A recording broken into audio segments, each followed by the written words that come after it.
Hello and welcome back to Global English Podcast, the place where we break down English for you. I'm your host, Jordan. And I'm Taylor. Good to see everyone. We are absolutely ready for a seriously deep dive today. We are. We're getting into the real architecture, the blueprint behind how you learn and how your progress is measured. Okay, so I want to start with a feeling that I think almost everyone listening has had. I think I know where you're going with this. You're studying, you're reading, you listen to us, you feel like you have, thousands of words just swimming around in your head. Right. Your understanding, your listening and reading feels pretty solid. Totally. I can follow a movie. I get like 80–90% of an article. The words are in there. I recognize them. That's your passive vocabulary. It's like a huge library where you can find any book if someone points you to the right shelf. Exactly. But then So, yeah. I open my mouth to speak, Yeah. and it's like a total gridlock, a traffic jam in my brain. The words, they don't come out. It's slow. I hesitate, and it's just so frustrating. That gap, that massive gap between what you understand and what you can actually produce in real time. Yeah, it's the biggest hurdle. So my big question, the mission for today, is how do the experts measure this? Mm-hmm. How do they know the difference between someone who is just, getting by and someone who is actually becoming proficient? There must be a system. There is. And that is exactly what we're going to deconstruct. We are going to look at a secret document, well, not so secret, but a document that defines exactly what it means to be a basic user versus a proficient user. A secret document. I like the sound of that. And to keep it real, we're going to zoom in on one specific word we heard in a conversation source.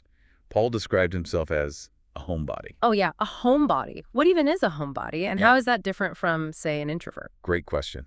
We will dissect that exact term later, and you'll see how that kind of simple descriptive word is key to breaking through that B1 barrier. Fantastic. So I'll look at the grand system, and I'll look at one tiny, crucial word within it. I'm ready. It connects the big picture to the small details. But before we dive in, we have to ask you, our amazing listener, to do one quick thing for us. Please. Please, right now, hit that subscribe button for Global English Podcast and give this episode a like. It really, really helps us keep making these deep dives for you. It does. Your support actually facilitates the growth of our whole community, so thank you. Okay, let's get into it. This grand framework, the CEFR. The Common European Framework of Reference for Languages. Right, the CEFR. Tell me about where this thing even came from. It sounds so official. It is, but its origins are really in collaboration. This wasn't something that was just created overnight. The work started way back in 1971. 71. Wow, that's a long time. It is. It's decades of work from linguists, from teachers, from professionals all across Europe and even beyond. Canada was a participating observer, for instance. So it's not just a European thing, then. It's more global. It's become the global standard, really. Mm-hmm. But the driving force was this need for cooperation. What do you mean by that? Why did all these different countries need to cooperate on a language framework? Think about it. Before the CEFR, a good student in Spain might be totally different from a good student in Germany. There was no common measuring stick. Ah, I see. So it's about creating a shared language to talk about language learning itself. Precisely. And this is a super important point. The goal is not to tell people how to teach. It doesn't prescribe a method. Okay, so it's not a rule book for teachers. Not at all. It respects that different cultures have different ways of teaching. Instead, its purpose is to lay out the options, define the levels of proficiency, and just help everyone make better decisions. So it's a guide, not a mandate. It standardizes the result, not the process. You've nailed it. Yeah. And that leads to its two core aims. First, to promote and facilitate cooperation between schools and universities. Okay, so a B2 student from Italy can do an exchange in Ireland, and everyone knows what B2 actually means. Exactly. It makes everything smoother. And second, and this is huge for you as a learner, it provides a solid basis for the mutual recognition of language qualifications. So my certificate means something everywhere. Your B1 certificate from one country is understood and valued by an employer in another. It facilitates everything from getting a job to getting into a university. You've said that word facilitate a few times now. Let's stop and really break that one down. It sounds a bit formal. What's the simple definition? To facilitate something just means to make it easier or smoother. To remove the friction. Yep. To help something happen by removing the obstacles. Okay, give us the 5 examples. Let's hear it in different contexts. All right. Number 1, a formal example. The new highway will facilitate trade between the two cities. Makes sense. Easier transport. Number 2, casual. A really big computer monitor definitely facilitates working from home. Huh. I can attest to that.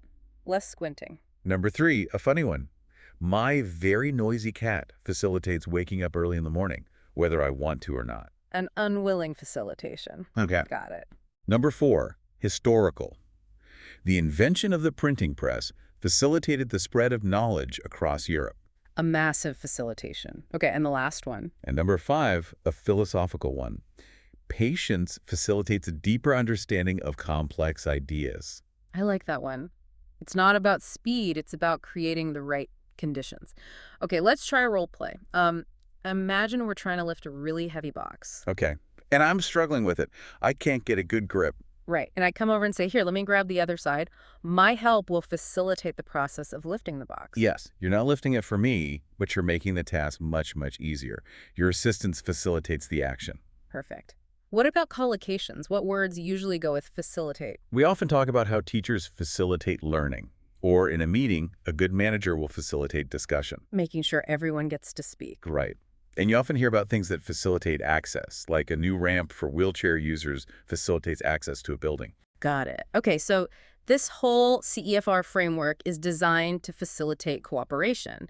But for it to be trusted, the framework itself has to be really solid, right? Absolutely. It has to meet its own quality criteria. And the two big ones are transparency and coherence. Transparency. What does that mean in this context? Does it just mean it's easy to find? It's more than that. It means all the information inside it, all the descriptions of what an A1 or a C2 user can do, has to be written in a way that is super clear, explicit, and easy for anyone to understand. So I, as a B1 learner, should be able to read the description for B2 and know exactly what I need to do next. No secret code. No secret code. It has to be readily comprehensible. And that brings us to the second one, coherence. Coherence. That's a word I hear a lot, but I'm not sure I could define it perfectly. It's a crucial one. It means the entire framework has to be logically consistent, with no internal contradictions. Okay, so all the pieces have to fit together like a puzzle. A perfect metaphor. Think about the whole educational journey. You identify what the learner needs, you set objectives, you pick your materials, you decide on a teaching method, and then you assess them. That's a lot of steps. It is. And if the framework is coherent, every single one of those steps has to support all the others. They have to be in harmony. So you can't have an objective that says learners will be able to order food in a restaurant and then give them a test on 18th century poetry. Exactly. That would be completely incoherent. The assessment would have no logical connection to the objective. The system would fall apart. The word itself, coherent. Let's nail it down. What's the core meaning? Coherent means something is logical and consistent, and it forms a unified, sensible whole. So how is that different from just being consistent? I feel like they're used in similar ways. That's a fantastic question. The difference is subtle but important. Consistent means something is always the same, or it behaves the same way over time. You might be a consistent student if you always do your homework. Okay, so it's about repetition and reliability. Right. But coherent is about the logical connection between the parts. An argument can be coherent because every point logically supports the conclusion. A person can be consistent in their actions, but if those actions make no sense together, their behavior is incoherent. Ah, I see. Consistency is about behavior. Coherence is about structure and logic. That's a really clear distinction. Okay, give me the 5 examples for coherent. You got it. 1, formal. The scientists presented a coherent theory that explained all the available data. Logical and unified, yep. 2, casual. The instructions for this IKEA furniture are surprisingly coherent. I actually think I can build it. A miracle. The parts fit the instructions. 3, funny. His excuse for being late was not at all coherent. It involved a squirrel, a stolen unicycle, and a brief trip to the moon. Right. The parts do not form a logical whole. 4, historical. One of the goals of the Roman Empire was to establish a coherent legal system across all its territories. One set of rules that made sense together. Got it. And 5, philosophical. Many people strive to live a coherent life, where their actions align with their stated values. That's a deep one. Making sure your walk matches your talk. Okay, let's do a scenario. Imagine we're trying to write a company policy. Okay. And I write the first rule. All employees must arrive by 9 a.m. And I write the second rule. Employees are free to set their own working hours. Ah. Our policy is no longer coherent. Exactly. The two rules directly contradict each other. For the policy to be coherent, all the rules have to work together to form a single, logical system. It lacks that unified structure. What are the common collocations? You often hear about a coherent argument or a coherent strategy. A good speech has a coherent structure.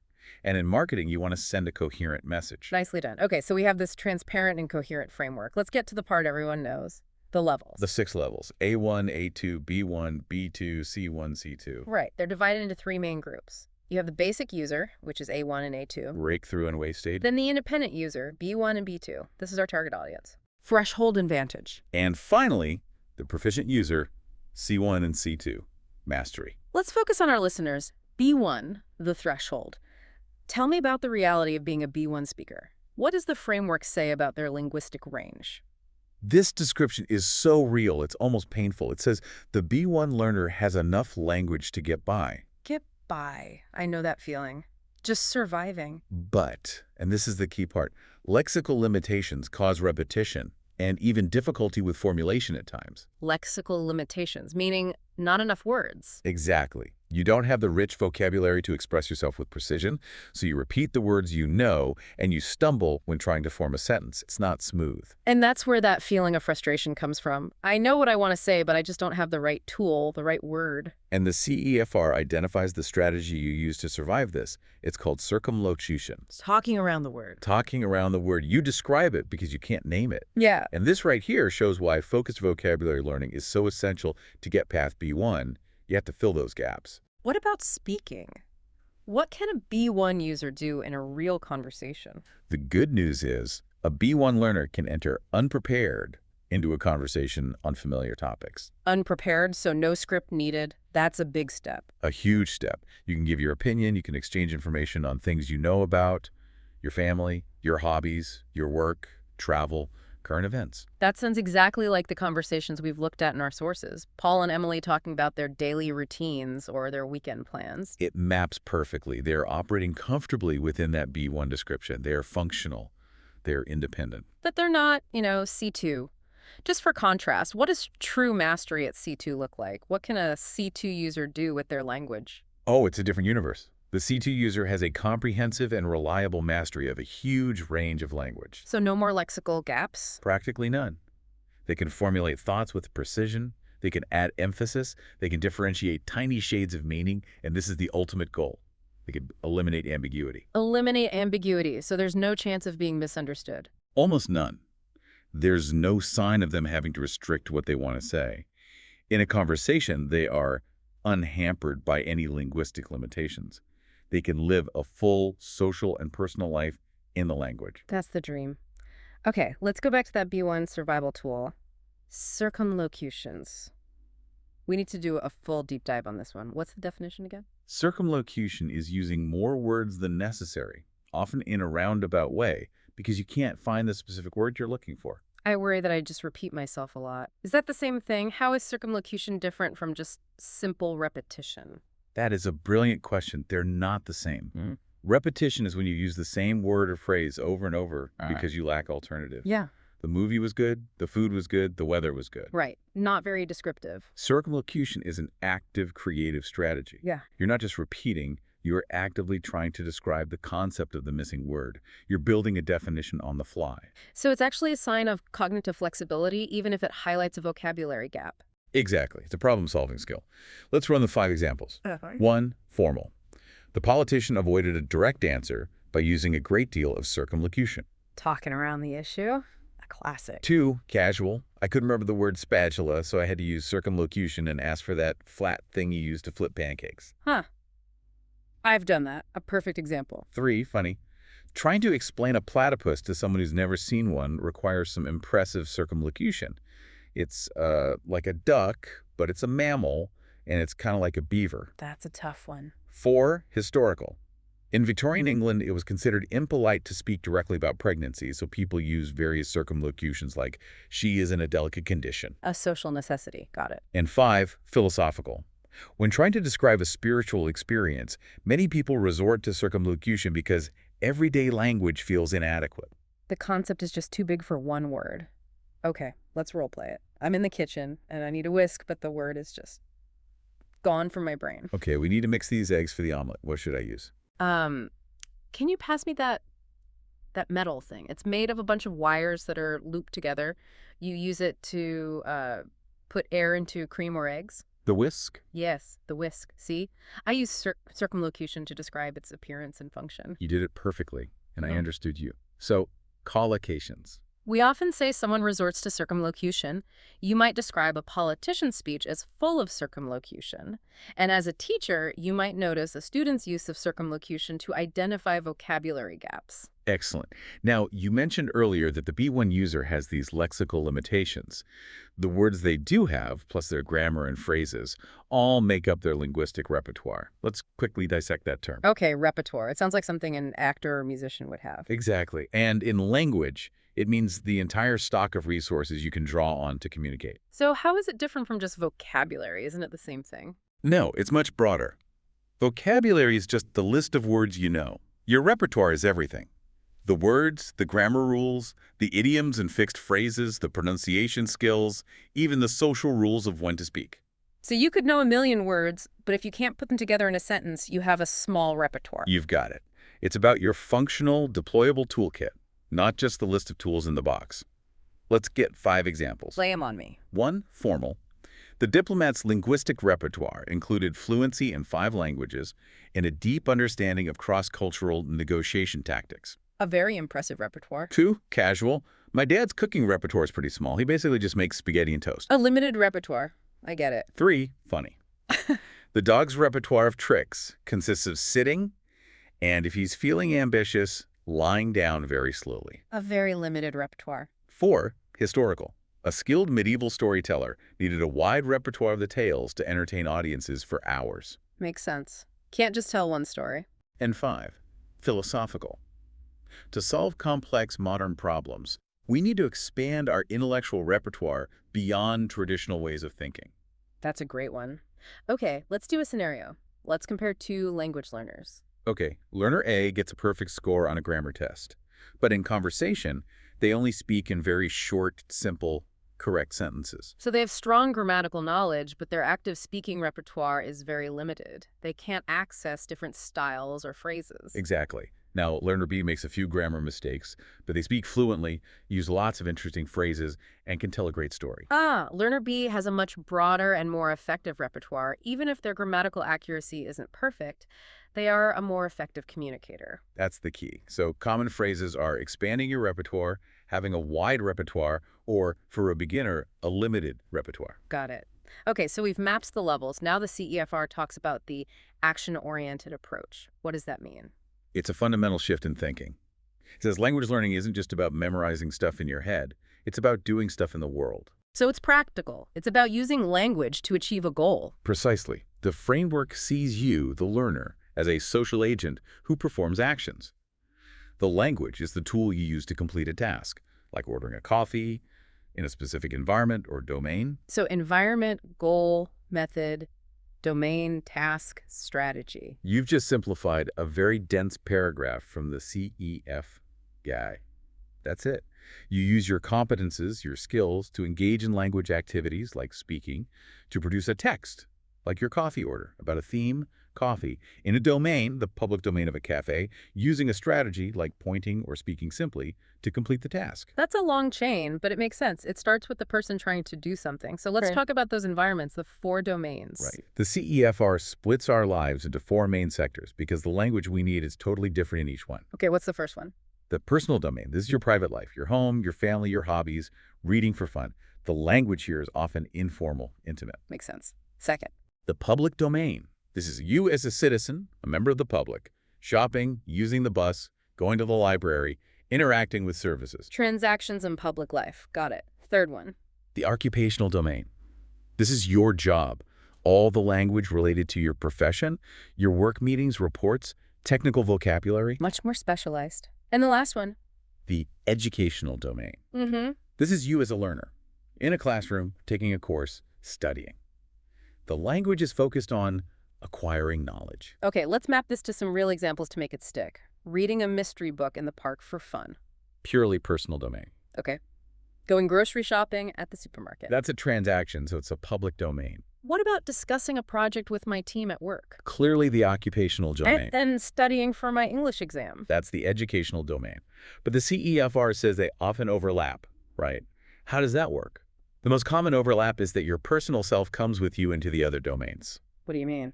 Well, when you write a work email occupational domain, your personal style, your politeness, your sense of humor, that all comes from your personal domain. You don't become a different person at work. You just adapt your language tools. I see. My personality individualizes my professional communication. That makes a lot of sense. So we have the domains. Let's talk about the tasks and strategies inside them. You said a task is the what and a strategy is the how. Exactly. A task is any purposeful action to get a result. And it's not always just about language. Oh. Think about cooking a meal by following a recipe. The main result is the food, but there's a language component. Mm. You have to read and understand the recipe. The reading is part of the task. Right. The task isn't read the recipe. The task is make dinner. Okay, so what about the strategy? The strategy is how you choose to approach the task. Yeah. If your task is to understand a difficult article, your strategy might be to look up every unknown word in a dictionary. Or my strategy could be to just read for the general idea and ignore the words I don't know. Two different strategies for the same task. One is for deep understanding, the other is for gist. And a strategy can even be giving up. Deciding a task is too hard, and finding an excuse is also a strategy. A less productive one, but a strategy nonetheless. So task is the destination, strategy is the route you take. And we do all this with texts. I think of a text as a book. Is that right? The CEFR uses the word text much more broadly. A text is any piece of spoken or written language that you interact with. So a street sign is a text. A street sign is a text. A text message is a text. A lecture is a text. A casual conversation is a spoken text. Okay, so it's just the unit of language we're dealing with. And the framework says the media and the text are linked. Very closely. A text carved in stone on a monument is going to be formal, important, and permanent. A text in an email is going to be more informal and temporary. The medium shapes the message. That makes sense. And to deal with these texts, we have the 4 main language activities. Right. Reception, which is listening and reading, taking language in. Production, speaking and writing, pushing language out. Interaction, which is a conversation. It's special because you're switching between reception and production constantly. And the last one, mediation. That one's a bit different. Mediation is when you act as a bridge, translating, interpreting, or even just summarizing a long article for a friend. You're processing language and representing it for someone else. Focusing on interaction for a second, a conversation involves at least 2 people. Is there a specific word for the people in a conversation? There is. They are your interlocutors. It's a great word to add to your repertoire. Let's dig into that one. Okay, interlocutor. What's the simple definition? An interlocutor is just anyone who is taking part in a conversation or a dialogue. So why not just say speaker or conversation partner? Speaker only refers to the person talking right now. In a dialogue, both people are interlocutors, even the one who is listening. Partner can sometimes imply you're on the same team. Interlocutor is more neutral. It just means you are part of the exchange. I see. It focuses on the dynamic of the conversation itself. Okay, let's get the 5 examples for interlocutor. Number 1, formal. The debate moderator's job is to ensure both interlocutors have equal time to speak. Neutral. I like it. Number 2, casual. When I practice my English online, it's great when I find a patient interlocutor who doesn't mind my mistakes. A good conversation partner. 3, funny. My cat is a very one-sided interlocutor. I talk, and she just stares at me until I feed her. Not much of an exchange happening there. 4, historical. In Plato's famous dialogues, Socrates was the main interlocutor, asking all the guiding questions. He drove the conversation. And the last one. 5, philosophical. For a true dialogue to occur, each interlocutor must be genuinely open to changing their mind. That's a good one. Okay, let's do a quick scenario. A business negotiation. All right. The meeting was a complete failure. We couldn't reach an agreement. Why not? Were the 2 interlocutors just too far apart on the main issues? They were. My counterpart was a very difficult interlocutor, very aggressive, and wasn't really listening to our proposals. So the interaction broke down because of one of the interlocutors. What about collocations? You might talk about a skilled interlocutor or the main interlocutor.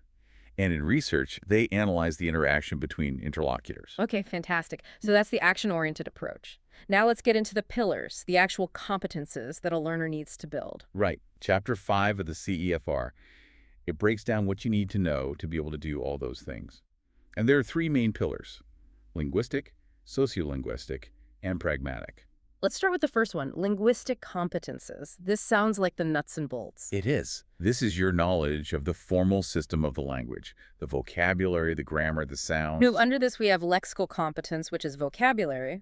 The CEFR says it's not just single words, but also fixed expressions. This is so important for moving from B1 to B2.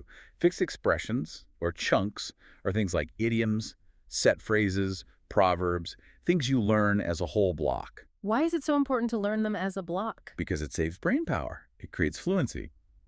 When an English speaker says, "I can't quite put my finger on it," they aren't thinking about the grammar of put and finger. They're just pulling the whole phrase, the whole chunk from their memory.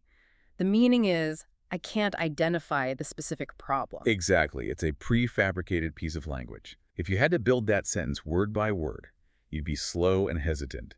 You'd sound like a B1 learner. And some of these are really strange, like your example, he kicked the bucket. That's what we call a semantically opaque idiom. The meaning is opaque, it's not clear. The words kick and bucket have nothing to do with the real meaning, which is he died. You have to learn it as one single unit. Got it. Okay, the next part of linguistic competence is grammatical competence. Tenses, articles, all that fun stuff. For a B1 learner, this often comes down to very small mistakes with big consequences, right? Yes, especially with word endings. Forgetting the A's on a verb or the "ade" for past tense. And there's a technical term for this that's actually really useful to know. Oh boy, lay it on me. It's called inflectional morphology. Inflex. Say that again. Inflectional morphology. That sounds terrifyingly academic. Why do I need to know that? Because it explains why you make some of the most common B1 errors. When you say she, go to the store, instead of she goes, the error is in your use of inflectional morphology. So it's about the little changes to words that show their grammatical function. Exactly. Inflectional morphology is the study of those changes, usually suffixes, that show things like tense, walk, walked, or number, cats, cats, or comparison, bigger. The key thing is they don't change the word's core meaning or type. Okay, and that's different from there's another kind, right? Yes, and the distinction is crucial. The other kind is derivational morphology. That's when you change the word itself. You derive a new word, like from the verb teach, you get the noun teacher. Ah, so teach to teacher is a whole new word, but teacher to teachers is just a grammatical change. It's still a teacher. You've got it perfectly. Right. That's the difference. One creates new words, the other just adjusts words for grammar. Hmm. Okay, let's run the 5 examples for inflectional morphology. This will be interesting. 1. Formal. Learning a language with rich inflectional morphology, like Russian, can be challenging for English speakers. Because they have so many word endings for different cases? Got it. 2. Casual. Kids often make funny mistakes with inflectional morphology, like saying, "I bring my toy" instead of brought. Applying the regular rule to an irregular verb, a classic. 3. Funny. If we didn't have inflectional morphology, our sentences would sound like a caveman talking. "Yesterday, I walk store. I see 2 dog." Strips all the nuance out. 4. Historical. Old English had a much more complex system of inflectional morphology than modern English does. The language is simplified over time. Interesting. And the last one. 5. Philosophical. The existence of inflectional morphology shows a universal human need to mark the concepts of time and quantity directly onto our words. Wow, that's a cool way to think about it. Okay, let's do a role play. I'm going to make a mistake with it. Go for it. I think the movie is good, but the first one was more good. I hear the error in inflectional morphology. The comparative form of good is irregular. The rule isn't to add you have to use better. Right. So gooder is a classic mistake. I need to remember the exceptions to the rules of inflectional morphology. What are the collocations for this term? It's pretty academic, so you'd hear about studying English inflectional morphology, or a linguist might analyze the rules of inflectional morphology, and a teacher would spot errors in inflectional morphology. Okay, that was a tough one, but I get it now. What's the second pillar of competence? The second pillar is sociolinguistic competence. This is all about the social rules of language. It's how to not sound rude or weird or inappropriate. This is huge. It's not what you say, it's how you say it. And when and to whom. It's about understanding the social context. The first big part of this is understanding register. Register, so like formal versus informal. Exactly, but it's a whole spectrum. Yeah. The CEFR lays it out from frozen, which is like language in a legal oath, Very rigid and unchanging. all the way down to intimate, which is the language you use with your closest family. In between, you have formal, neutral, and familiar. And the CEFR has specific advice for B1 learners on this, doesn't it? It does. It strongly recommends that learners up to B1 should aim for a neutral register. Why neutral? Why not try to be friendly and familiar? Because the risk of getting it wrong is too high. The framework literally warns that using the wrong register, like being too informal with a boss or too formal with a close friend, can lead to misunderstanding and even ridicule. Ridicule. Okay, that's a strong motivator. Better to be safe and neutral than accidentally offensive. It's the safest bet until you have a really deep cultural understanding. And that ties into the second part, politeness conventions. Being polite. How does the framework break that down? It talks about two types. Positive politeness is about building connection, giving compliments, showing agreement, making the other person feel good. Creating solidarity. Right. But then there's negative politeness, which sounds bad, but it isn't. What is it then? Negative politeness is all about respecting the other person's freedom and not imposing on them. It's about avoiding threats to their face, their public self-image. How do you do that with language? You use softeners or hedges. Instead of saying you're wrong, you say, I'm not sure I see it that way, or I think there might be another perspective. So you soften the disagreement. Or you use tag questions. Instead of demanding close the window, you might say, it's a bit chilly in here, isn't it? You're suggesting the action indirectly, giving the other person the choice to comply. It's less of an imposition. That's so subtle, but so important. Using more complex grammar, not to show off, but to be more considerate. That's the essence of sociolinguistic competence. Okay, on to the third and final pillar. Let's do it. Pragmatic competences. This is about how we use language to achieve goals and how we organize our messages into a coherent whole. So it's about structure and function. How does a B1 learner struggle with this? The biggest challenge is moving beyond simple lists. It's about discourse coherence and cohesion, how you link your ideas together. You mean like using connecting words? Exactly, but it's about using the right ones. An A1 learner just uses and or then. I get up and I eat breakfast. Then I go to work. A simple list of events. An A2 learner adds but and because. But the big goal for a B1 learner is to link a series of ideas into a connected linear sequence. It's not just a list anymore. It's a story or an argument. And that requires better connecting words, better cohesion. We've talked about cohesion and coherence before. Let's really do the deep dive on cohesion now. What is it exactly? Okay. Cohesion is the grammatical and lexical linking within a text. It's the visible glue that holds your sentences together. The visible glue. I like that. So it's the actual words you use to connect ideas, like pronouns, conjunctions, and so on. Yes. So how is that different from coherence? Well, from what we said before, coherence is the logical sense of the whole thing. It's whether the ideas make sense together. Cohesion is the nuts and bolts, the specific words that create the links. Perfect. You can have cohesion without coherence. Give me an example of that. I am very hungry. Therefore, I will go for a run. The word therefore creates a cohesive link, but the sentence is not coherent. It makes no logical sense. Right. The glue is there, but the pieces don't fit. You need both. Okay, let's get the 5 examples for cohesion. 1. Formal. A strong academic essay must exhibit excellent cohesion, using transition words to guide the reader through the argument. Makes sense. 2. Casual. When he tells a story, he has terrible cohesion, he jumps all over the place, and it's hard to follow. The sentences aren't connected properly. 3. Funny. The ransom note had surprisingly good grammatical cohesion, which made the police suspect the kidnapper was an English teacher. 4. Hysterical.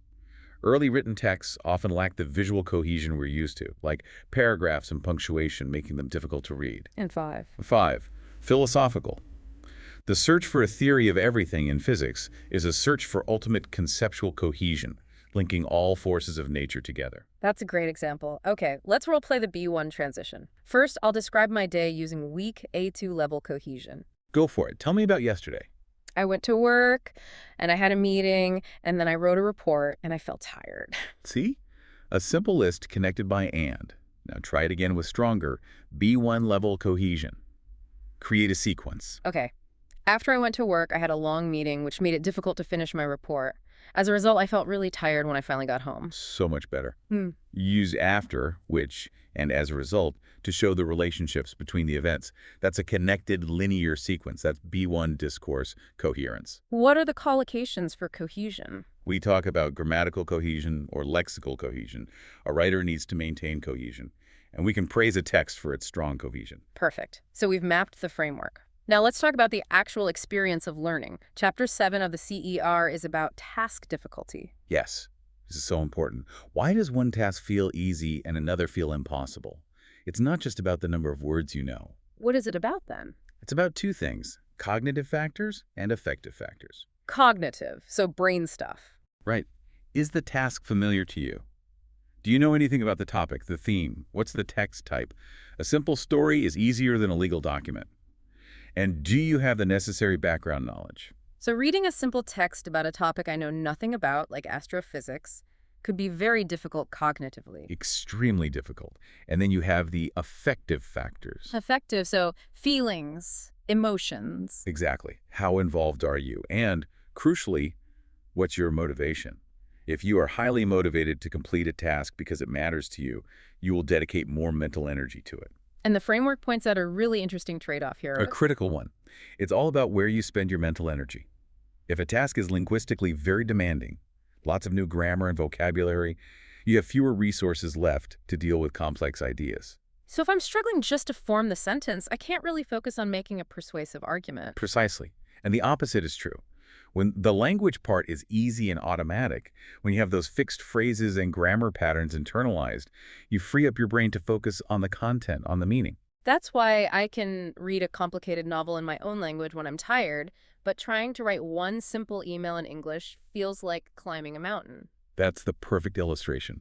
And it shows why developing effective independent study skills is so important. You have to make the basics automatic. And these days, technology can really help with that independent learning. Let's talk about scaffolding. A teacher usually does this, but now AI can too. Right. We've talked about the analogy. Scaffolding is the temporary structure builders use to support a wall while they build it. Once the wall is strong, you take the scaffold away. So how can I use an AI tool like ChatGPT to scaffold my own learning? You can take a difficult B2 level text that you want to read. You can ask the AI, rewrite this paragraph using only B1 vocabulary. Oh, that's clever. So it provides a temporary, simpler version. Exactly. It scaffolds the text for you so you can access the complex ideas without being blocked by the complex language. Then once you understand the ideas, you can go back and analyze the original, more difficult text. That makes a hard task manageable. What about other techniques, like the shadowing technique? Shadowing is great for building fluency. You listen to a native speaker and you repeat what they say almost immediately, trying to copy their pronunciation, rhythm, and intonation. It's like being their shadow. Right. And by doing this over and over, you're not just practicing sounds. You are unconsciously absorbing grammar patterns and fixed expressions. You're building your repertoire through your mouth and ears, not just your eyes. Okay, let's do our deep dive on the verb to scaffold. The definition again. To scaffold is to provide that temporary supportive framework to help a learner complete a task that is currently just beyond their ability. Got it. You mean the 5 examples? 1. Formal. The new educational software is designed to scaffold students through difficult math problems by giving them hints. Temporary support. Yep. 2. Casual. When I taught my son to ride a bike, I ran alongside him, holding the seat to scaffold his balance until he got it himself. Perfect analogy. 3. Funny. I had to scaffold my leaning tower of books with a plant pot to stop it from falling over. An inanimate object can be scaffolded. 4. Historical. Before modern GPS, sailors used the stars as a way to scaffold their navigation across the open ocean. A conceptual scaffold. I like it. And 5. Philosophical. A good mentor doesn't give you the answers. They ask the right questions to scaffold your own thinking process. That's a powerful one. Okay, role play time. I have a big writing assignment and I'm overwhelmed. Okay. You have to write a 5-page essay. Where do you start? I know, it's too much. I just stare at the blank page. Okay, let's scaffold the task. Forget about 5 pages.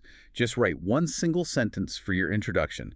Then write one topic sentence for each of your 3 main paragraphs. That's it. Just 4 sentences. Oh, I can do that. That's the outline. Exactly. The outline is the temporary structure. It will scaffold the entire writing process for you, making a huge task feel like a series of small, manageable steps. That's brilliant. What are the collocations? A teacher's job is to scaffold learning. You can scaffold an activity, or you can scaffold understanding by providing background information. Excellent. This all leads to maybe the most important part of the learning experience, the emotional side. Effect. Yes, the feeling. Mhm. First, let's quickly define the experience of learning. It's not just absorbing facts. What is it? It's the whole package. It's what you learn through direct interaction, and it's totally shaped by your emotions and your point of view. The anxiety or the excitement you feel is part of the experience. Yeah, that emotion is what the theory calls affect. Right. The emotional bond. Happiness, security, satisfaction, or unhappiness, insecurity, and dissatisfaction. And the sources we looked at show that positive affect is a huge booster for learning vocabulary, right? A massive booster. Students reported feeling more confident, satisfied, happy, and motivated. And those positive feelings helped the new words to stick in their memory. What caused those good feelings? It was all about relevance and context. The teacher used vocabulary that was useful for daily life, presented it in real-world situations, and gave super clear explanations. Give me that amazing example about the dish, the beef Wellington. Right. So a student learned the phrase beef Wellington. On its own, it's just food. But the teacher explained the cultural context. What was it?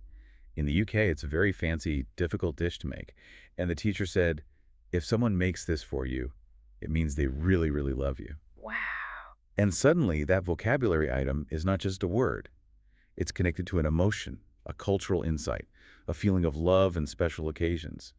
The student felt satisfied because they learned something real, not just a dictionary definition. That satisfaction is the positive affect. That's what makes you want to learn more. But what about negative affect? That came up when students got stuck. Mm-hmm. When they couldn't understand something immediately, they felt anxiety and uncertainty. And because it was a video, they couldn't ask a question to get immediate help. That feeling can make you want to just quit. I know that feeling well. We talked earlier about those idioms that are semantically opaque. The meaning is not clear. Let's do our deep dive on the word opaque. Let's do it. The definition of opaque is simply something that's difficult or impossible to see through or understand. It's not transparent. So a frosted glass window is opaque. And a legal document full of jargon is also opaque. Perfect. You've got both the literal and figurative meanings. Let's do the 5 examples. Go for it. 1, formal. The government's reasons for the new policy were completely opaque, causing public distrust. Not transparent. 2, casual. The instructions for this gadget are totally opaque. I have no idea what step 1 is. I've been there. 3, funny. His poetry is so opaque that I think even he doesn't know what it means. Intentionally difficult to understand. 4, historical.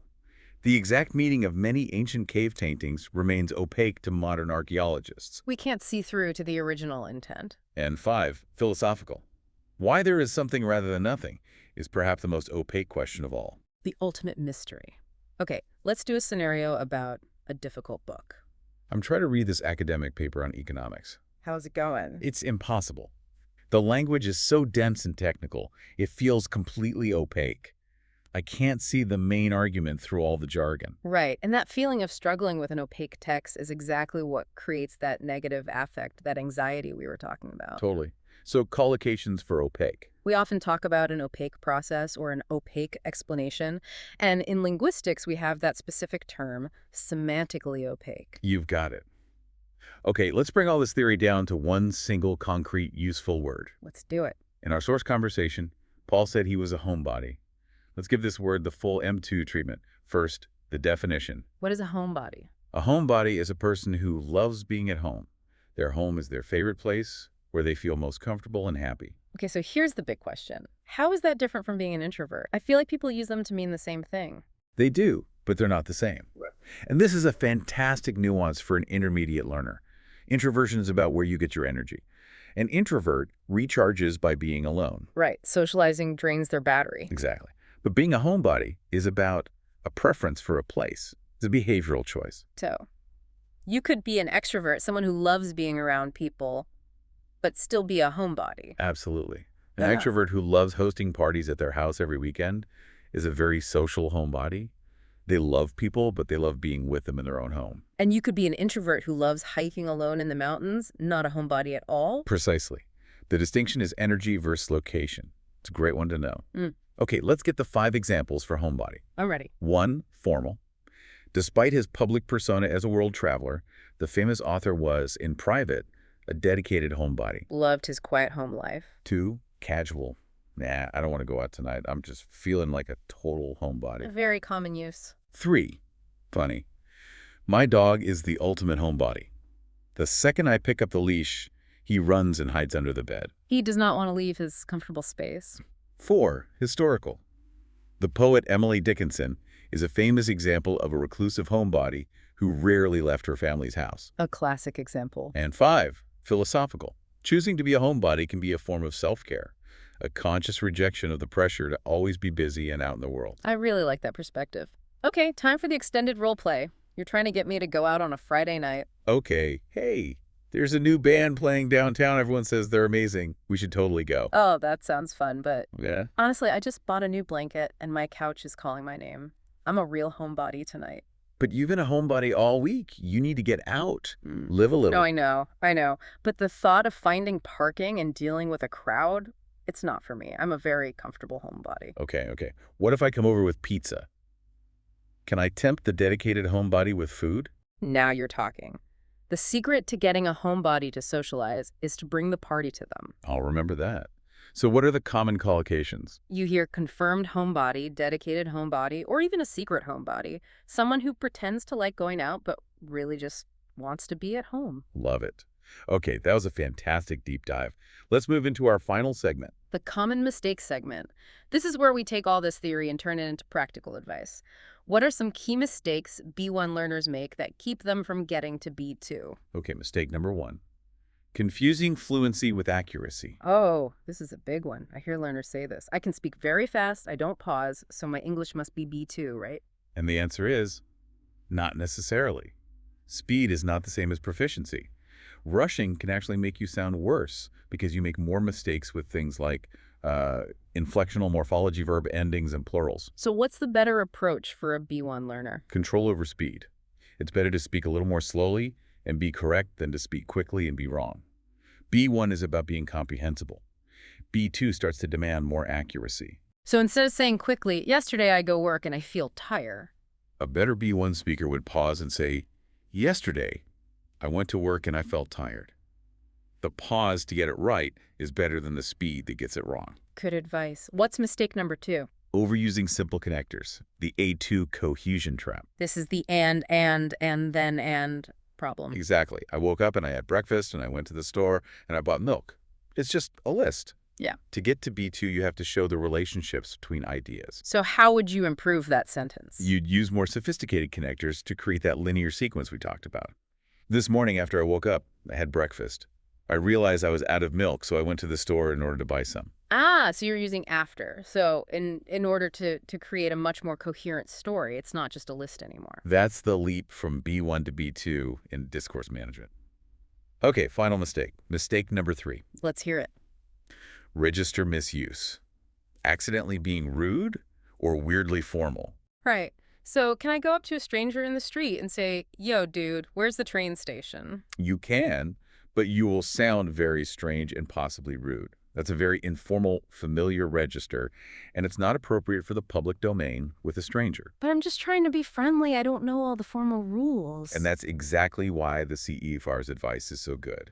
When in doubt, stick to the neutral register. It is always safe. So what's the neutral, safe way to ask that question? A simple, polite, neutral phrase like, excuse me, could you please tell me where the train station is? It uses negative politeness, could you please? And it will never be the wrong choice with a stranger. Neutrality is your best friend at B1. Fantastic advice. Okay, I think it's time. It is. Time for the pop quiz. Let's see what you've retained from this deep dive. I'm ready. Let's do it. Okay, first, 3 questions about the concepts. Question 1. If you are in a work meeting discussing a new company policy, which of the 4 CEFR domains are you in? Work meeting.company policy. That's the occupational domain. Correct. Question 2. What's the key difference between cohesion and coherence? Okay, cohesion is the glue, the actual words that link sentences. Coherence is the logic, whether the whole thing makes sense. A perfect summary. Excellent. Question 3. What is one of the affective or emotional factors that can make a learning task feel more or less difficult? Your motivation is a huge one. Also, your level of involvement or feelings of security. Fantastic. You nailed the concepts. Now for 3 vocabulary items. Question 4. When you can't remember a word and you describe it instead, you are using AA. A circumlocution. Yes. Question 5. What is the technical term for the word endings that show grammatical function, like "-es" for plural or "-ade" for past tense? That's the tough one. Inflectional morphology. You got it. And finally, question 6. What do we call the temporary support that a teacher or an AI tool gives you to help you with a difficult task? You scaffold the task. 6 for 6. Amazing. Your understanding of this framework is definitely coherent. Okay, let's summarize the biggest takeaways from today. I'd say the top 3 concepts are: 1. The CEFR is a coherent map for your learning journey. It confirms that the B1 struggle with vocabulary and using circumlocutions is a normal, defined stage. 2. Language is about doing things. It happens in different domains where we complete tasks. And a key skill is improving your cohesion to build better stories and arguments. And 3. Your feelings matter. Learning is emotional. Positive affect, like the satisfaction you get from using relevant vocabulary, is what will facilitate your progress and keep you motivated. And our top 5 words for today were homebody, circumlocutions, facilitate, scaffold, and coherent. A great toolkit to take away, which leads us to our micro-challenge for you. We want you to take one of those new words, maybe homebody or scaffold, and use it in a sentence about your own life or your own learning. Write it down, say it out loud, share it with a friend, just activate it. For example, I'm such a homebody that I love using online tools to scaffold my English learning from my couch. A perfect application. That's all we have time for today. Don't forget to like and subscribe to Global English Podcast. I'm Jordan. See you next time. And I'm Taylor. Bye.